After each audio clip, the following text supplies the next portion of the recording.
तो जैसा कि बेटा आपको अपनी स्क्रीन के सामने दिख रहा है, यहाँ पर मैंने हेडिंग लिख रखी है फंक्शंस ऑफ मार्केटिंग और मार्केटर। तो बेटा मार्केटिंग या मार्केटर का जो एक फंक्शन होता है या जो काम होता है, उसमें कौन कौन से कामों को हम इंक्लूड करते हैं। तो उसमें फर्स्ट है बेटा gathering and analysing marketing information. First of all, a marketer collects various information to know SWOT. Here, SWOT means S means होता है strength, W means weakness, O means opportunity, T means threats. After this, he analyzes the buyer's habits, needs, demands, product popularity, and level of competition. तो बेटा marketer का सबसे पहला काम होता है जो भी इंफॉर्मेशन जुटानी है उसको कलेक्ट करना बेटा। तो बेटा जो भी इंफॉर्मेशन है वो किस तरह की इंफॉर्मेशन हो सकती है कि आप जिन कस्टमर्स को टारगेट कर रहे हो उनके बारे में जानकारी जुटाना, उसी के साथ में बेटा आपको स्वोट एनालिसिस करना पड़ता है। अब स्वोट का मतलब क्या होता है कि जिस भी प्रोडक्ट को हम लॉन्च कर रहे हैं उस चीज को लेकर मार्केट में उसकी स्ट्रेंथ क्या है, उसकी वीकनेस क्या है और अपने बिजनेस के लिए उस मार्केट में क्या अपॉर्चुनिटीज हो सकती है, उसके लिए थ्रेट्स कौन कौन से होंगे, मतलब किस तरह के जो रिस्क है उनको बाद में उनका सामना करना पड़ेगा। ये चीज भी बेटा एक मार्केटर देखता है। और जैसे ही बेटा वो मार्केट की सभी इंफॉर्मेशन को जुटा लेता है तो उसके बाद में बेटा उस इंफॉर्मेशन के बेसिस पे वो एनालिसिस करता है। और क्या एनालिसिस करता है बेटा, जो भी खरीदार हैं, जो भी कस्टमर्स हैं, उनकी हैबिट्स क्या है, वो किस तरह के प्रोडक्ट को खरीदना पसंद करते हैं, उनकी जरूरतें क्या हैं, उनकी डिमांड किस तरह की है या किस प्रोडक्ट के लिए वो ज्यादा डिमांड करते हैं। इसी तरह से उस मार्केट में कौन सा प्रोडक्ट ज्यादा पॉपुलर है और इस तरह से उस मार्केट में किस लेवल का कंपटीशन है, वो सारी चीजों के बारे में एनालिसिस करना शुरू कर देता है। और जैसे बेटा उसने मार्केट से रिलेटेड इन्फॉर्मेशन जुटा ली, उसके बाद में बेटा उसका सेकंड काम होता है मार्केटिंग के बारे में प्लानिंग करना। After collecting marketing information, the marketer has to plan about series of steps in order to achieve marketing objectives. और जैसे ही इन्फॉर्मेशन उसने जुटाई है उसके बाद में बेटा अपने मार्केटिंग जो ऑब्जेक्टिव्स हैं, अब मार्केटिंग ऑब्जेक्टिव्स क्या क्या होते हैं बेटा, भाई जिस मकसद के लिए आप मार्केटिंग कर रहे हो, अब वो मकसद ये हो सकता है कि जितने भी कस्टमर्स हैं उनकी नीड्स को सेटिस्फाई करना, मैक्सिमम सेल्स करना और जो कस्टमर है उनको ज्यादा से ज्यादा फायदा पहुंचाने की कोशिश करना। तो यही कुछ बेटा मार्केटिंग ऑब्जेक्टिव्स होते हैं। इन्हीं चीजों के बारे में बेटा वो प्लान करता है। He starts to think about promotion policy and distribution policy। और इसके बाद में बेटा वो अपनी प्लानिंग में डिस्ट्रीब्यूशन और प्रमोशन, इनकी कौन कौन सी टेक्निक होगी, आप अपने प्रोडक्ट को कैसे प्रमोट करोगे, एडवर्टीजमेंट की हेल्प लोगे या नहीं लोगे, आप उस प्रोडक्ट को मार्केट में डिस्ट्रीब्यूट करने के लिए कौन कौन से साधनों का प्रयोग करोगे, इन सभी चीजों के बारे में भी बेटा सोचने का काम किसका होता है, एक मार्केटर का होता है बेटा। ठीक इसी तरह से बेटा यदि हम फंक्शन नंबर 3 की बात करें तो वो है product designing. In this the marketer thinks the design, look, shape, style, packaging and quality about upcoming product. और बेटा जो एक मार्केटर है वो अपने मार्केट में जिस तरह का भी नया प्रोडक्ट लाना चाहता है तो उस प्रोडक्ट की जो डिजाइनिंग है वो दिखेगा कैसे, उसकी शेप क्या होगी, वो किस स्टाइल में कस्टमर्स के सामने पेश किया जाएगा, उसकी पैकेजिंग कैसी होगी, उसकी क्वालिटी कैसी होगी, इन सभी चीजों के बारे में बेटा एक मार्केटर सोचना शुरू कर देता है।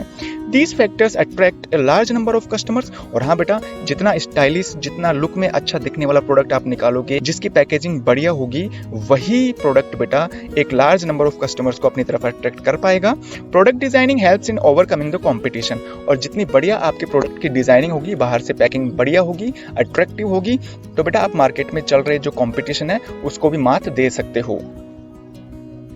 ठीक इसी तरह से यदि हम फोर्थ फंक्शन की बात करें तो वो है बेटा मार्केटिंग कम्युनिकेशन।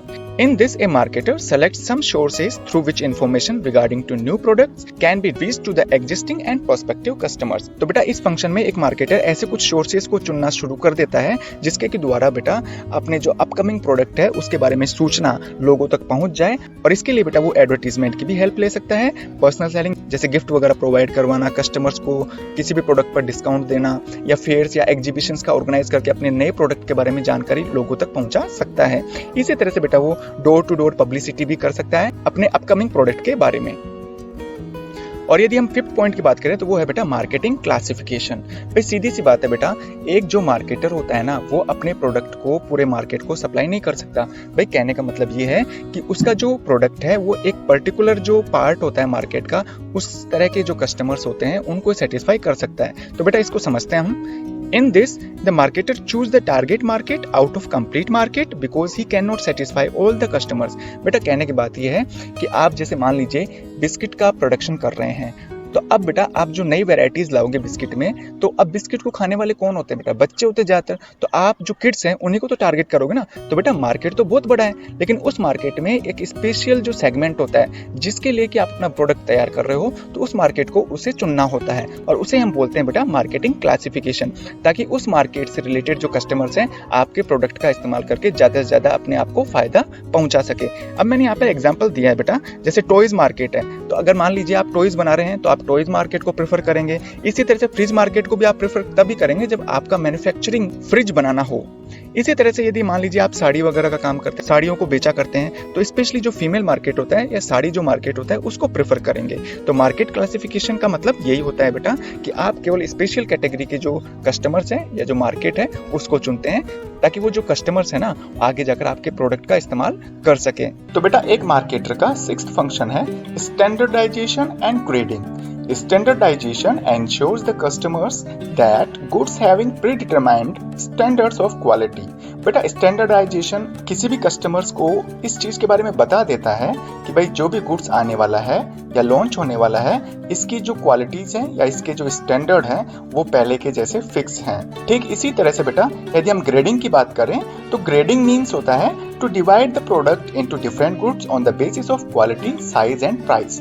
और बेटा यदि किसी भी प्रोडक्ट को या नए लॉन्च होने वाला जो प्रोडक्ट है उसको उसकी क्वालिटी, साइज और प्राइस के हिसाब से अलग अलग ग्रुप में बांट देना, इसको हम ग्रेडिंग बोलते हैं। बेटा मुझे पता है कि आपको अभी भी स्टैंडर्डाइजेशन और ग्रेडिंग का मतलब समझ में नहीं आया, इसीलिए बेटा मैंने यहाँ पे आपके लिए एक एग्जांपल लिखा है जिसकी मदद से आप अच्छी तरह से समझ जाएंगे। तो बेटा स्टैंडर्ड का मतलब क्या था कि भाई किसी भी प्रोडक्ट की एक स्टैंडर्ड क्वालिटी होती है जिसको देखकर कस्टमर को पता चलता है कि हाँ भाई ये प्रोडक्ट है तो इसमें ये क्वालिटी जरूर होगी। तो देखो जैसे यहाँ पे स्टैंडर्ड कैसे सेट किए जाते हैं, आपको पता है बेटा कि जो सैमसंग है वो अलग अलग जो सीरीज निकालता है, जैसे एस सीरीज के मोबाइल, एम सीरीज के मोबाइल। तो आपको एस सीरीज का मोबाइल देखकर पता चल जाएगा कि भाई ये हाई क्वालिटी वाला मोबाइल है।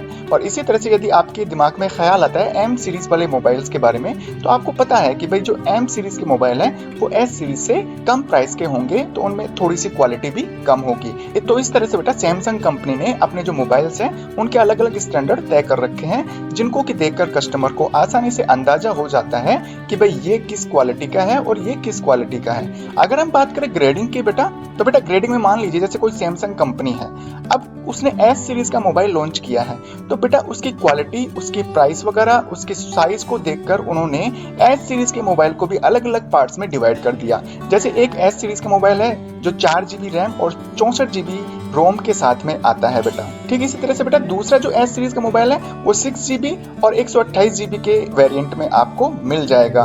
तो यहाँ पर क्या किया कंपनी ने, अपनी जो ग्रेडिंग है एस सीरीज के मोबाइल को लेकर अलग अलग तय कर दी। 4 GB और 64 GB वेरिएंट वाला जो मोबाइल होगा उसकी प्राइस भी कम होगी, तो उसकी क्वालिटी में भी थोड़ा बहुत हल्का सा फर्क आ जाएगा। इसी तरह से 6 GB और 128 GB कैटेगरी वाले जो मोबाइल होंगे एस सीरीज के, उनकी क्वालिटी थोड़ी ज्यादा अच्छी होगी, तो प्राइस भी उसी के अकॉर्डिंग ज्यादा होंगे। इसी तरह से बेटा 7th फंक्शन है एक मार्केटर का, packaging and labelling.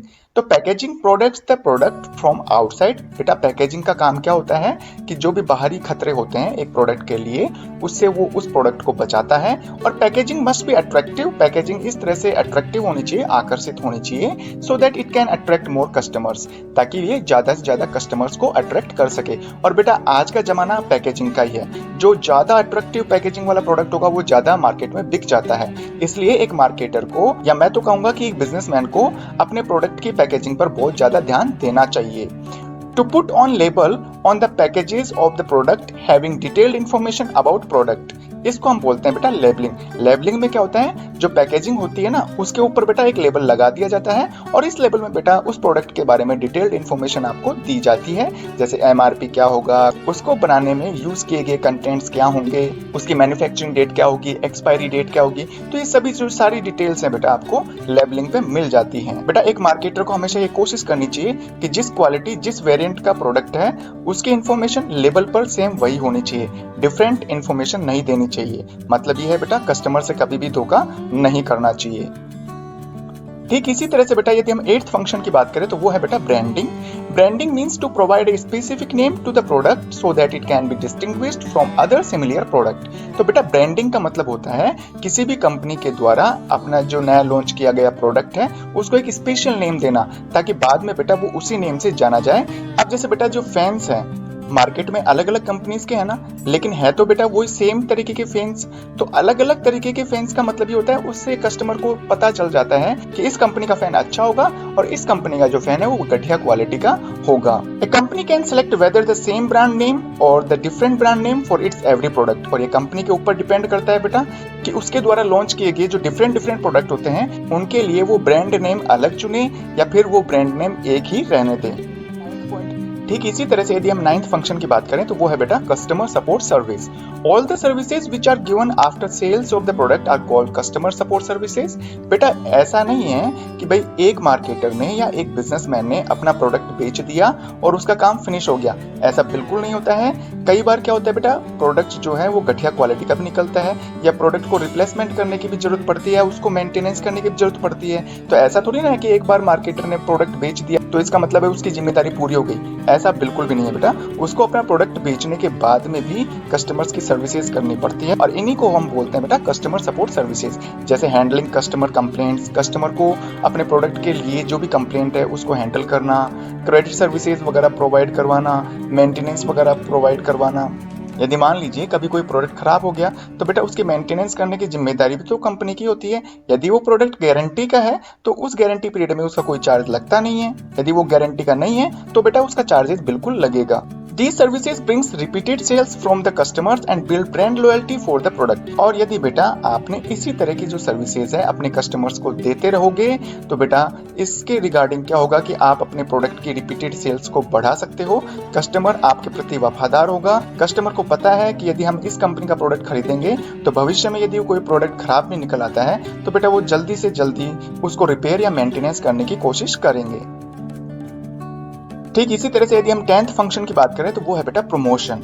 Promotion means informing the customers about company's new product or existing product and its features and try to attract them for buying the products। Promotion का मतलब होता है बेटा कि customer को कंपनी के नए प्रोडक्ट या एग्जिस्टिंग जो प्रोडक्ट है उसके बारे में इंफॉर्मेशन देना, उसके जो फीचर्स है, उसकी विशेषताएं हैं प्रोडक्ट की, उसके बारे में उनको जानकारी प्रोवाइड करवाना और ये कोशिश करना कि ज्यादा से ज्यादा जो कस्टमर्स है उस प्रोडक्ट को खरीदें। अब बेटा प्रमोशन के लिए एक जो मार्केटर है वो काफी मेथड्स यूज कर सकता है। अपने प्रोडक्ट की एडवर्टीजमेंट कर सकता है, अपने प्रोडक्ट के लिए समय समय पर डिस्काउंट वगैरह स्कीम वगैरह लॉन्च कर सकता है या फिर डोर टू डोर उन प्रोडक्ट के बारे में पब्लिसिटी भी कर सकता है। और बेटा इसी तरह से यदि हम 11th फंक्शन की बात करें तो वो है बेटा pricing. To fix the price of the product is called pricing. तो बेटा किसी भी प्रोडक्ट की प्राइस को फिक्स करना, अलग अलग फैक्टर्स को दिमाग में रखकर प्रोडक्ट की प्राइस किस तरह से फिक्स की जाए, इस काम को हम बोलते हैं बेटा प्राइसिंग। अब आपको पता होना चाहिए कि lower the price higher the demand. यदि प्राइस कम है तो बेटा उस प्रोडक्ट की जो डिमांड है वो ज्यादा बढ़ेगी, ज्यादा आपसे कस्टमर जुड़ पाएंगे। इसी तरह से यदि higher the price then lower the demand. अगर आप अपने प्रोडक्ट की प्राइस ज्यादा रखते हैं तो बेटा फिर आपके प्रोडक्ट की डिमांड बहुत कम होगी और इस तरह से बेटा आपकी कंपनी के साथ में या आपके बिजनेस के साथ में बेटा कस्टमर्स कम जुड़ पाएंगे। हाँ, वो अलग बात है कि यदि वास्तव में आपका ब्रांड पहले से ही मार्केट में एस्टेब्लिश है तो आप कितना ही प्राइस हाई कर लो उसका डिमांड पर कोई फर्क नहीं पड़ता है। A sound pricing policy helps the marketer to serve all type of customers that is essential for its survival। और यदि वास्तव में प्राइसिंग जो पॉलिसी है एक मार्केटर की या एक बिजनेसमैन की अगर वो सूटेबल है, अगर वो अच्छी प्राइसिंग पॉलिसी है तो बेटा इस तरह से जो मार्केटर है वो एक लार्ज नंबर ऑफ कस्टमर्स को अपने बिजनेस से जोड़ सकता है, जो कि बेटा उसके बिजनेस सर्वाइवल के लिए बहुत ही जरूरी है। क्योंकि यदि कस्टमर कम है तो बेटा वो अपने बिजनेस को लॉन्ग टाइम तक रन नहीं कर सकता। अगर हम 12th फंक्शन की बात करें तो वो है बेटा physical distribution. Some mediators are required to distribute the product from the factory to the targeted customer. तो बेटा फिजिकल डिस्ट्रीब्यूशन में जो एक मार्केटर होता है वो अपने प्रोडक्ट को फैक्ट्री से टारगेटेड कस्टमर तक पहुंचाने के लिए कुछ मीडिएटर्स का सिलेक्शन करता है। In this a marketer choose the wholesaler and retailer to dispatch the goods. और अपने गुड्स को फैक्ट्री से टारगेटेड कस्टमर या मार्केट तक पहुंचाने के लिए वो होलसेलर और रिटेलर को चुनता है बेटा। ठीक इसी तरह से 13th फंक्शन है बेटा transportation. In this a marketer chooses the means of transportation to deliver the goods from factory to the market or customers according to the location of the market। और बेटा मार्केट की location के according बेटा जो marketer है वो ऐसे कुछ मीन्स ऑफ ट्रांसपोर्टेशन को चुनता है। भाई मीन्स ऑफ ट्रांसपोर्टेशन का मतलब होता है कि अपने प्रोडक्ट को फैक्ट्री से कस्टमर तक पहुंचाने के लिए वो बेटा कुछ साधनों को खोजने की कोशिश करता है, और वो भी डिपेंड करता है कि मार्केट की लोकेशन कहाँ है। दूर दराज में यदि मार्केट है तो बेटा वो अपने जो कार्गो शिप है या कार्गो एरोप्लेन्स है या ट्रेन का इस्तेमाल कर सकता है। यदि मान लीजिए बेटा फैक्ट्री से और मार्केट में गुड्स लाने के लिए वहां पर सड़क की सुविधा है तो वो ट्रक्स का इस्तेमाल भी कर सकता है। यदि मान लीजिए उसे अपने प्रोडक्ट को विदेशों में एक्सपोर्ट करना है तो वो कार्गो शिप और कार्गो एयरप्लेन्स का प्रयोग कर सकता है। यहाँ पे बेटा कार्गो का मतलब होता है सामान, जिसको इंग्लिश में हम गुड्स भी बोल सकते हैं। अगर हम बात करें 14th फंक्शन की तो बेटा वो है warehousing. There is time gap between production and final consumption of goods because of irregular demand। तो बेटा ये जरूरी थोड़ी ना है कि जैसे गुड्स का प्रोडक्शन हुआ और उसकी डिमांड अराइज हुई और जो कस्टमर्स है उनको यूज करना शुरू कर देंगे। बेटा कई बार क्या होता है कि प्रोडक्शन और फाइनल कंजम्पशन होता है ना गुड्स का, इनमें बहुत बड़ा गैप रह जाता है। कई बार प्रोडक्ट का प्रोडक्शन तो हो जाता है लेकिन बेटा इरेगुलर डिमांड की वजह से वो जो प्रोडक्ट है वेयर हाउसेज में ही रखना पड़ता है, ताकि जब भी डिमांड अराइज होगी तो हम उन प्रोडक्ट्स को मार्केट में सप्लाई कर सकते हैं। So the marketer has to arrange storage and godowns to keep the goods for such time। और जब भी डिमांड अराइज होती है तो ऐसे समय के लिए बेटा उसे अपने यहाँ पर स्टोरेज या गोडाउन्स या वेयर हाउसेस की व्यवस्था करनी पड़ती है, ताकि जो गुड्स है बेटा उसको सुरक्षित रूप से रखा जा सके। गोडाउन में भी with AC and without AC facility. और बेटा गोडाउन में आप चाहो तो एसी लगा सकते हो, जैसे सब्जी वगैरह का अगर आपको गोडाउन तैयार करना है तो सब्जियों को सुरक्षित रखने के लिए लंबे समय के लिए बेटा आपको एसी लगाना ही होगा। इसी तरह से 15th फंक्शन है बेटा financing. A marketer does the work of arranging some finance from financial institutions and banks to meet the expenditure to buy raw materials and other equipment. बेटा देखो यदि बड़ी कंपनी है तो वहां पर पैसों की कमी नहीं आती है, लेकिन यदि मान लीजिए आप छोटे बिजनेसमैन हैं और आपको रॉ मटेरियल वगैरह खरीदना है या अदर जो इक्विपमेंट्स होते हैं एक कंपनी चलाने के लिए, तो इन सब चीजों के लिए बेटा खर्चे करने पड़ते हैं।